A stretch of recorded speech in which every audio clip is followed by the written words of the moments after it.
Apparently, you can teach an old dog new tricks. Well, she's your Gen X bestie. She's random and she talks a lot. Yeah. I'm fairly new to the video podcast game, and I recently posted the 10th episode of this podcast. I had done an audio one before, but this YouTube video podcast thing is a whole new game. So today I thought, as a newbie, I would share 10 things that I have learned by posting 10 podcast episodes. The first thing I learned is that it's not as hard as I thought it would be, at least not in the ways that I thought it would be hard. Some of the things I was worried about really are no big deal. The main one being coming up with ideas. When I first started it, I had 2 or 3 ideas for shows that I wanted to do, and a lot of hope that I would figure out more episodes as time went on. And it turns out that that has been the case. It's been pretty easy to come up with new ideas. Sometimes I feel a little bit worried that I won't have a good one for an upcoming week. But usually either I read an article or I see a video or I have a conversation that sparks an idea.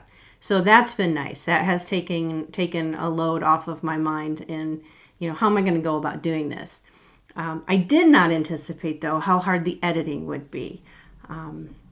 I've done short form videos on other social platforms for quite a while, and I know how to edit and all of that, but it's very different doing a long form video. First of all, it's very different filming long form and keeping going and doing that type of format. But the editing is also a little more challenging and takes a little longer than I thought it would.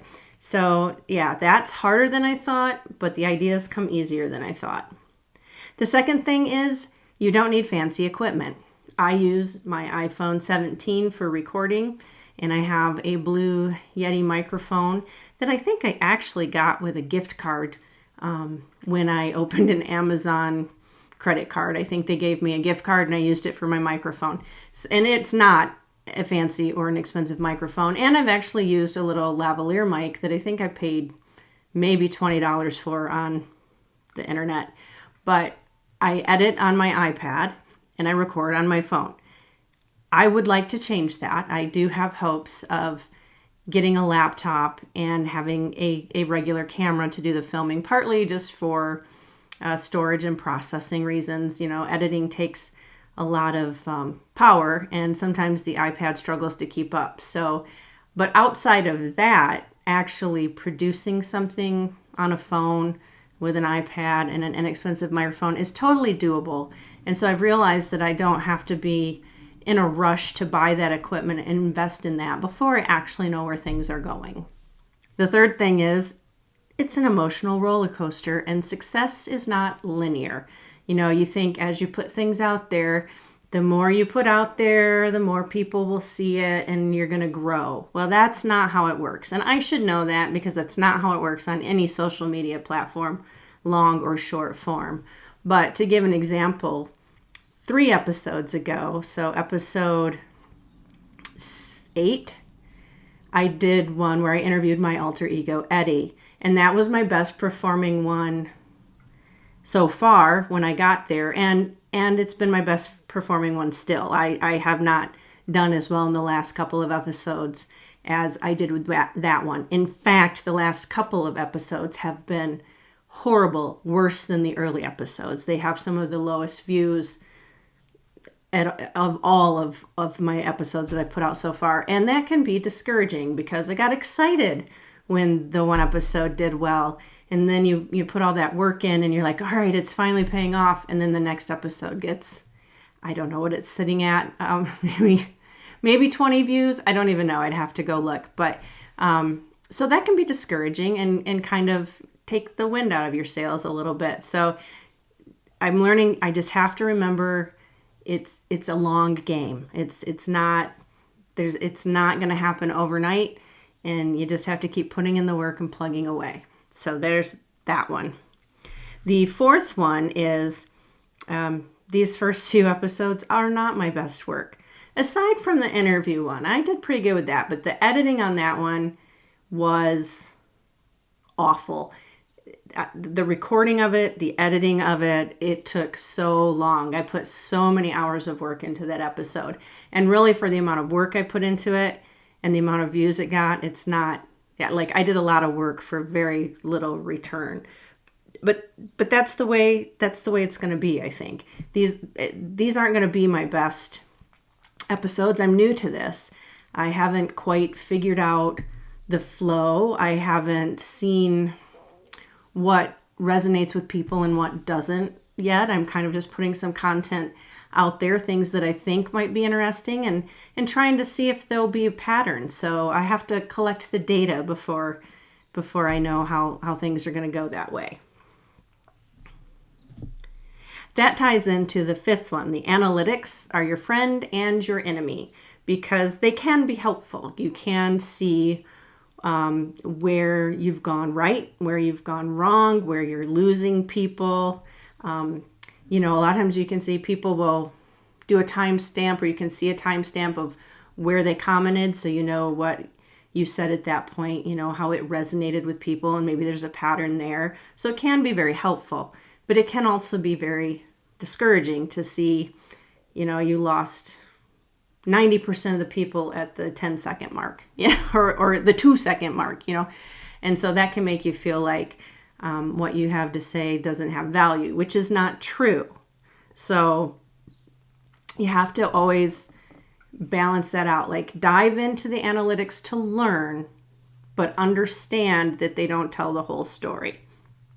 And so, for example, one of the things I've learned is I don't think I have my nostalgia segment in the right spot. So I do a lot of 1980s nostalgia. I'm Generation X, obviously. And I love our music, our movies, the pop culture, the gossip from the day, all of that. And so I have a segment that I put in there where we go back and look at what happened in 1986. And I think I do it too soon because it's very off topic from what the video will be about. I might be talking about clothes, but then I do the segment on nostalgia, or I might be talking about the loneliness epidemic, and then I talk about our nostalgia. And so I might be losing people that are there for the main topic when I hit the nostalgia. So I'm going to try moving it and see what happens. It's because I don't think people dislike the nostalgia. I think I'm just losing people that aren't there for it in the first place, if that makes sense. So that being said... And now for a brief message from 1986. Let's go back 40 years and see what happened this week in 1986. On May 24th, AC/DC's album Who Made Who was released. It served as the soundtrack for the movie Maximum Overdrive. On May 25th, the Hands Across America event was held. It was a fundraiser to battle homelessness and hunger. And on May 27th, Cameo's single Word Up was released. It eventually peaked at number 6 on the Billboard Hot 100 chart on November 22nd, 1986. Okay, now back to our regularly scheduled programming. Number 6, don't be afraid to talk about or try new things.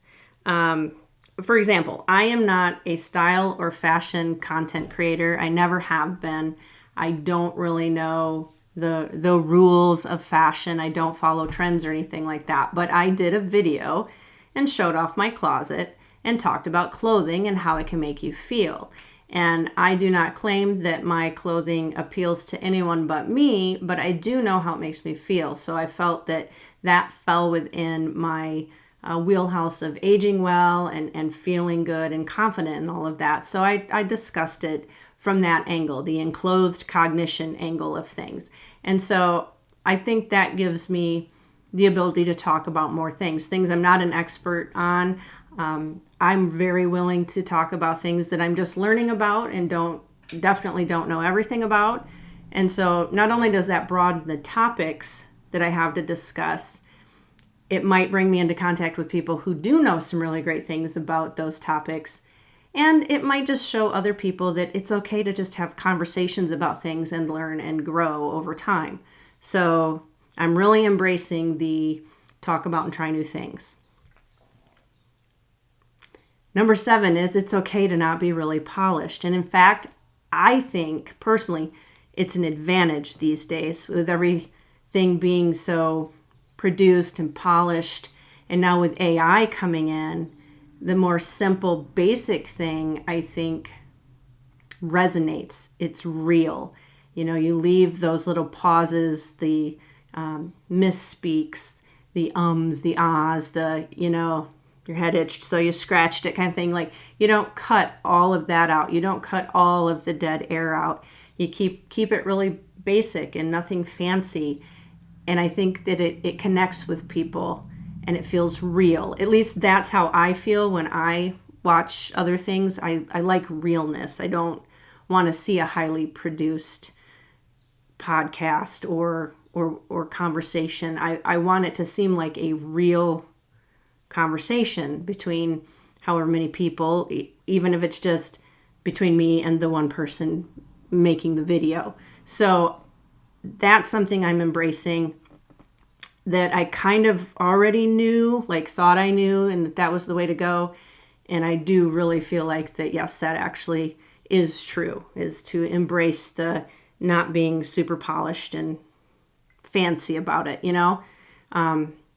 We're the age of public access television, in Wayne's World. So we like the quirky, raw, real, bad lighting, terrible camera angle stuff. So I'm just going to embrace all of that.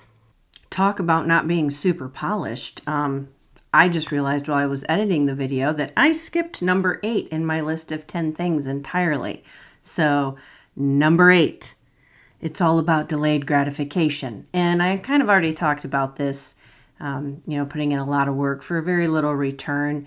And that's just the way it is up front. It's going to take time. Anything you're doing, whether it's starting a new business or starting a new podcast, you have to build from the ground up and start at the beginning. So you just have to remind yourself and remember that, it just takes time and you will see gains eventually. Okay, I'm going to go back to editing now and take this shirt off because it's an entirely different day, but I was trying to have a little consistency in the look. All right, I think number 9 is next.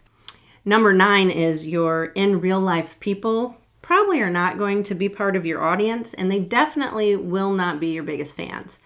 I have one person that is an exception to that, and you know who you are, but she has not always been an in real life person, and I met her on the internet. So it's a little different. She's a real, in my real life person now, one of my dearest friends, but I didn't meet her in real life, if that makes sense. So I don't know if she counts in this regard.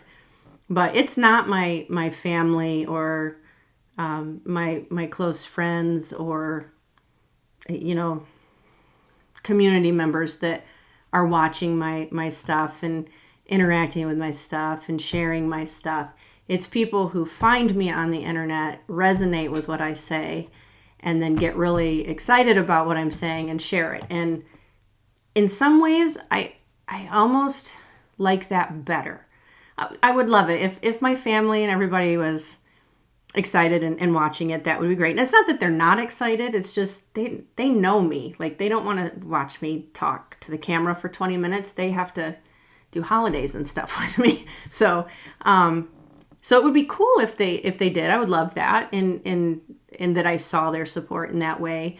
But something about it being people that don't know you gives it a different weight. Like, these people don't know you. They don't love you. They don't have to support you. And yet they do.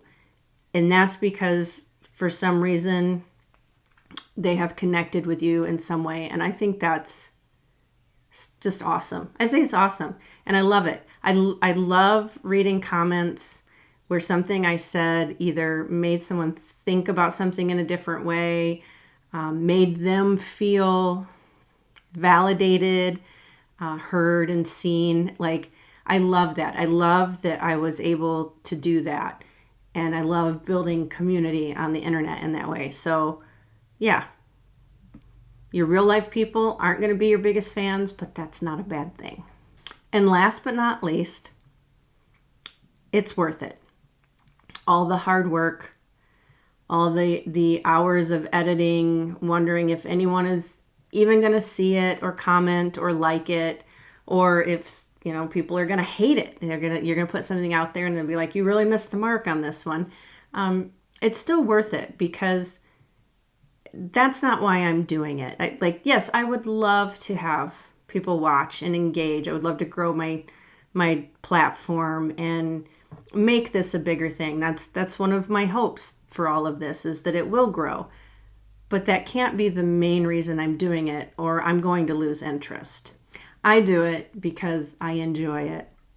I get to talk about things I want to talk about. I get to engage, even if it's in small ways and only with a few people. I get to engage with other people on the topics, and I love that. And I think the things I'm talking about, not always, but some of the things that I'm talking about are important. And I think we need to have other people that are going through those same things or feeling those same things to talk about those things with. How many times can we say things? But so I can't be doing it for the likes, the shares, and the subscribes. Like, hey, like, share, subscribe, comment, do all that stuff. But that can't be the only motivation, or I'll never last. This will never last. If I stop loving it, if I lose interest in it, if it grows too slow and that was my primary drive, I'm going to get discouraged and I'm going to quit. So you have to know your why, and it has to be worth it. And I think it is. For me, it's worth it. So those are my 10 things I've learned so far. I'm sure there'll be more things to learn, and maybe I will change my mind on some of these 10, who knows? But it's been an interesting journey so far, and I'm excited to see where I can go with it. I heard a statistic somewhere that most podcasts don't make it past, I think, the 21st episode. So this is episode 11. So I have 10 more to go. If I do 10 more, I'm in the top. It might even be not even 10%. It might be a smaller percentage than 10%. I can't remember. I should have probably looked that up, but I didn't know I was going to mention it because this is very off the cuff. So if I make it to 10 more episodes after this, I'm in that very small group of podcasts, and I'm kind of excited about hitting that little landmark. But tell me what you think. What do you think about the things that I have learned? Do you like a more raw, authentic experience? Do you like a real polished show? I enjoy the polished shows. I'll watch them if I know who the person is and I respect what they do, but I don't think it's necessary to be polished, I think, is the thing. I like the realness, the cable TV, the, weird Wayne's World vibes. I kind of dig that stuff still. I don't know. Do you like having the conversations?